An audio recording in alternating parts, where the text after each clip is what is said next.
Gua memulai dengan satu pertanyaan yang sering bikin orang kaget setelah dengar jawabannya. Kenapa banyak orang bilang sektor pertanian itu persaingannya brutal? Tapi kenyataannya, ada beberapa lini usaha yang justru sepi pemain, tapi margin cuannya tebel banget. Bukan karena peluangnya kecil, justru karena sebagian besar orang tidak pernah benar-benar melihat ke arah sana. Gua pernah ngobrol dengan seorang petani muda di daerah Jawa Timur. Umurnya baru lewat 20-an. Dia cerita sesuatu yang bikin gua mikir lama. Katanya banyak orang sibuk rebutan sawit, padi, atau ayam.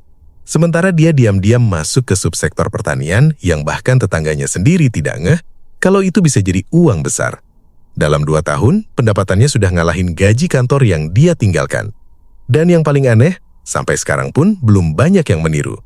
Fenomena ini bukan hal kecil. Data Badan Pusat Statistik dalam 2 tahun terakhir menunjukkan peningkatan permintaan pada beberapa komoditas mikro pertanian.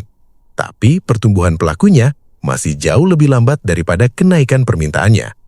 Artinya, ada gap kesempatan yang makin melebar yang biasanya terjadi hanya satu. Mereka yang lebih cepat melihat peluangnya akan dapat bagian paling besar. Masalahnya, banyak orang hanya fokus pada usaha pertanian yang sudah umum. Mereka mengikuti arus, ikut apa yang orang lain kerjakan. Mereka tidak sadar bahwa ada cabang-cabang kecil yang justru menawarkan ROI lebih besar, risiko lebih terukur, dan kompetisi yang minim. Ini mirip kayak lu masuk pasar yang semuanya rebutan barang yang sama. Padahal di belakang ada lapak yang sepi, tapi pembelinya loyal dan harganya stabil. Risikonya apa kalau peluang ini diabaikan? Lu kehilangan opsi untuk membangun aset yang bisa berkembang cepat. Lu kehilangan kesempatan untuk masuk ke industri real yang tetap berputar walaupun ekonomi goyang. Dan yang paling bahaya, lu terus lari di trade usaha yang ramai, tapi margin makin tipis. Sebelum kita lanjut, coba lu refleksi sebentar. Apakah selama ini lu hanya mengikuti apa yang lagi ramai, atau lu benar-benar paham arah permainan uang di sektor pertanian? Karena ada subsektor yang tidak terlihat, tapi potensinya besar, dan itu yang akan kita kupas dengan jelas. Mari kita bahas. Kalau kita mau jujur, ada alasan kuat kenapa peluang besar di sektor pertanian sering tidak terlihat.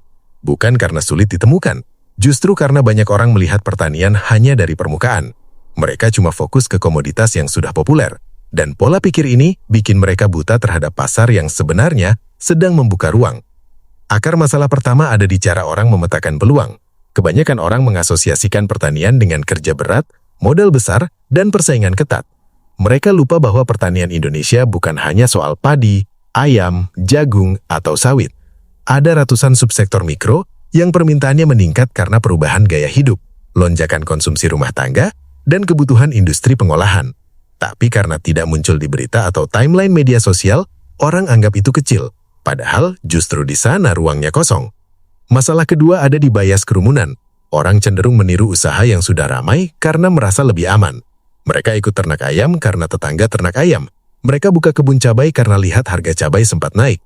Mereka lupa bahwa yang ramai belum tentu menguntungkan, dan yang sepi belum tentu buruk. Bias ini bikin banyak orang berebut di komoditas yang marginnya makin menurun, sementara komoditas yang stabil malah ditinggalkan. Masalah ketiga adalah kurangnya informasi yang rapi. Banyak subsektor pertanian yang sebenarnya punya demand kuat tapi supply-nya masih kecil. Ambil contoh komoditas hortikultura spesifik, tanaman herbal tertentu, bahan baku industri kecil, sampai produk turunan hasil panen yang jarang dikelola. Banyak petani lokal tidak punya akses informasi, sehingga tidak tahu bahwa produk yang mereka anggap biasa justru dicari pasar modern. Akhirnya peluang lewat begitu saja. Masalah keempat ada di mindset skala. Banyak orang berpikir usaha pertanian harus besar dulu, baru bisa untung. Padahal subsektor yang sepi pemain justru cocok untuk pemain kecil yang mau mulai bertahap. Mereka tidak sadar bahwa beberapa komoditas berharga tinggi hanya butuh space kecil, tenaga terukur, dan sistem sederhana. Tapi karena gambaran pertanian yang tertanam di kepala sudah terlalu klasik, mereka tidak berani masuk. Kalau lu lihat pola ini, semuanya punya satu akar yang sama. Orang terlalu fokus pada keramaian, bukan pada kebutuhan pasar. Mereka hanya melihat usaha yang terlihat, bukan yang bekerja di balik layar. Padahal dalam ekonomi modern, yang paling cepat naik biasanya bukan pemain besar, tapi pemain kecil yang paham celah. Dan celah ini ada di subsektor yang jarang dilihat orang. Masalah ini sebenarnya bisa diselesaikan kalau lu belajar memahami bagaimana pola permintaan bekerja, bagaimana suplai terbentuk, dan apa yang membuat sebuah komoditas punya margin besar. Begitu lu ngerti logikanya, kesempatan akan kelihatan jelas. Selanjutnya, gua bakal bantu lu memahami kerangka dasar buat melihat peluang ini secara objektif dan rasional, supaya lu bisa memetakan mana subsektor pertanian yang layak lu masuki tanpa harus ikut arus. Untuk bisa memahami subsektor pertanian yang sepi pesaing tapi cuannya besar, lu perlu satu kerangka pemetaan yang sederhana. Kerangka ini gua sebut sebagai model 3 pilar peluang pertanian. Tujuannya supaya lu bisa lihat sebuah komoditas bukan cuma dari hype, tapi dari logika pasar yang bekerja di belakangnya. 3 pilar ini meliputi permintaan stabil, produksi terukur, dan distribusi spesifik. Kita mulai dari pilar pertama, yaitu permintaan stabil. Banyak orang salah membaca tren. Mereka hanya melihat harga sesaat atau kabar yang muncul di media. Padahal yang menentukan kelayakan subsektor bukan sekedar harga tinggi, tapi kestabilan permintaan. Lu perlu lihat, apakah barang itu dipakai setiap hari, apakah industri butuh bahan bakunya sepanjang tahun, dan apakah konsumennya berkembang? Contoh sederhana adalah komoditas herbal tertentu yang dipakai sebagai bahan kosmetik atau suplemen. Permintaannya tidak meledak tiba-tiba, tapi stabil dan meningkat pelan. Ini jenis komoditas yang jarang diincar, padahal keuntungannya konsisten. Pilar kedua yaitu produksi terukur. Banyak subsektor pertanian yang sepi pemain karena orang pikir perawatannya ribet. Padahal kalau lu lihat lebih dalam, beberapa komoditas justru punya karakter yang sangat bisa diprediksi. Siklus tumbuhnya jelas, volume panennya stabil, risiko gagal panennya rendah kalau sistemnya tepat. Ini penting karena produksi yang terukur memberi lo kemampuan untuk menghitung profit secara lebih akurat. Contohnya usaha tanaman tertentu yang bisa dikelola di space kecil, tapi menghasilkan nilai tinggi. Orang menganggap itu niche dan kecil, padahal marginnya justru lebih baik dibanding komoditas besar. Pilar ketiga yaitu distribusi spesifik. Ini bagian yang paling sering dilupakan. Banyak subsektor menguntungkan bukan karena produksinya besar, tapi karena pembelinya jelas. Lu tidak perlu bersaing di pasar tradisional. Lu tinggal masuk ke jaringan pembeli tertentu, seperti industri pengolahan, marketplace B2B, atau produsen produk kesehatan. Pembeli seperti ini tidak butuh pedagang banyak. Mereka butuh pemasok yang konsisten. Disinilah keuntungan subsektor sepi pesaing. Begitu lu masuk ke rantai suplai kecil ini, peluang lu untuk jadi pemain inti jauh lebih besar. Kalau 3 pilar ini digabung, lu akan melihat pola yang cukup sederhana. Satu komoditas bisa punya potensi besar kalau permintaannya stabil, produksinya terukur, dan jalur distribusinya spesifik. Kebanyakan orang hanya patok pada satu pilar saja, yaitu harga. Makanya mereka salah langkah. Padahal kalau 3 indikator ini dicek bersama, peluang besar biasanya langsung kelihatan. Ilustrasinya begini. Bayangin ada 2 jenis usaha. Usaha pertama ramai, produksinya besar, tapi pembelinya tidak jelas. Usaha kedua kecil, pemainnya sedikit, tapi pembelinya loyal. Logikanya, usaha kedua jauh lebih aman dan menguntungkan dalam jangka panjang. Dan itulah karakter subsektor pertanian yang sepi pesaing. Setelah lu paham kerangka ini, langkah selanjutnya adalah menyusun strategi praktis. Gua bakal tunjukin bagaimana lu bisa menemukan subsektor potensial, membaca pola permintaan, menghitung resiko sederhana, dan memastikan usaha lu bisa berjalan dengan modal yang realistis. Setelah lu memahami logikanya, kita masuk ke langkah-langkah strategis yang bisa lu langsung terapkan. Sekarang kita masuk ke bagian yang paling praktis. Gua bakal kasih lu langkah-langkah strategis yang bisa lu pakai untuk mengidentifikasi subsektor pertanian yang sepi pesaing, tapi punya potensi cuan besar. Framework ini gua susun dalam 4 tahap biar gampang lu ikuti. Mulai dari pemetaan peluang sampai eksekusi awal yang realistis. Tahap pertama adalah observasi pasar mikro. Lu mulai dari hal paling sederhana, yaitu memperhatikan perubahan kebutuhan masyarakat dan industri. Cek pola konsumsi minuman herbal, makanan sehat, produk alami atau kebutuhan industri kecil seperti bahan baku aromaterapi dan kosmetik.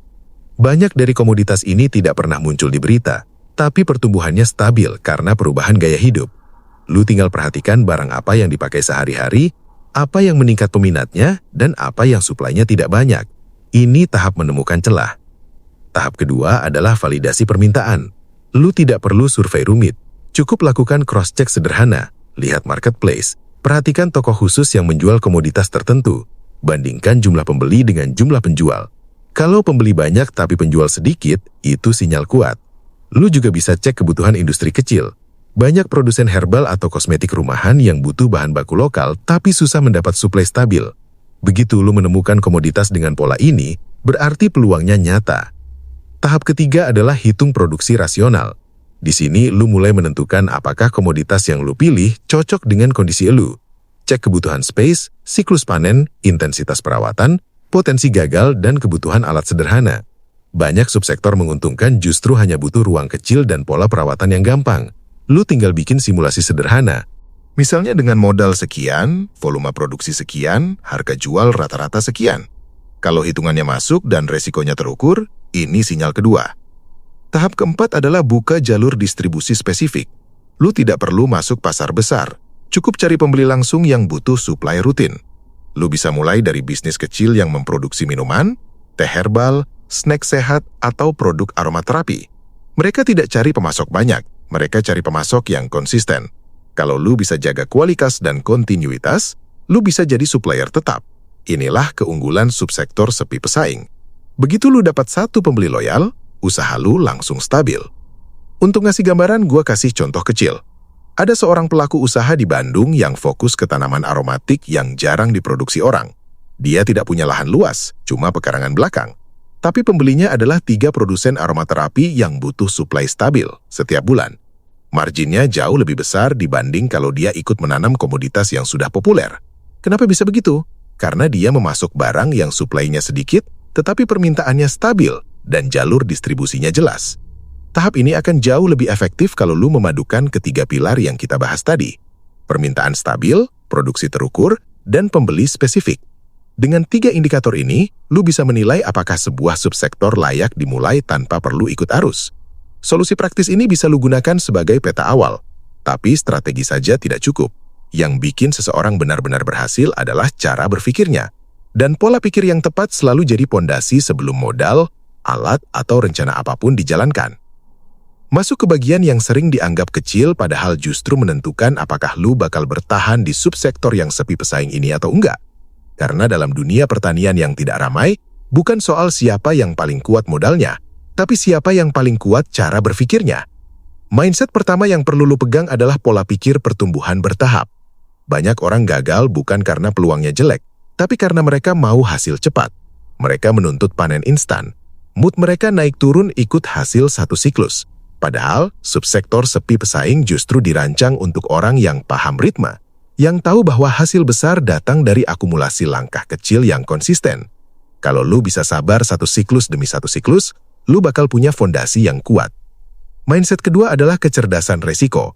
Bukan menghindari resiko, tapi membaca resikonya dengan jernih. Kalau lu masuk komoditas besar, resikonya justru lebih berat karena pesaingnya banyak dan fluktuasinya tinggi. Tapi di komoditas niche, resikonya lebih bisa dikontrol. Lu cuma perlu ngerti 3 hal, yaitu apa yang bisa dikendalikan, apa yang harus dipantau, dan apa yang perlu disiapkan cadangannya. Begitu lu ngerti pola ini, kegagalan bukan lagi menakutkan. Lu tahu cara menanganinya. Mindset ketiga adalah orientasi pada proses.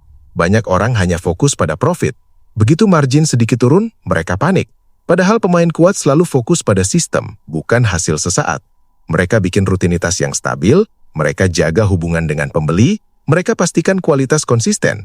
Kalau sistemnya kuat, hasil akan ikut. Ini yang membedakan pemain bertahan dan pemain cepat menyerah.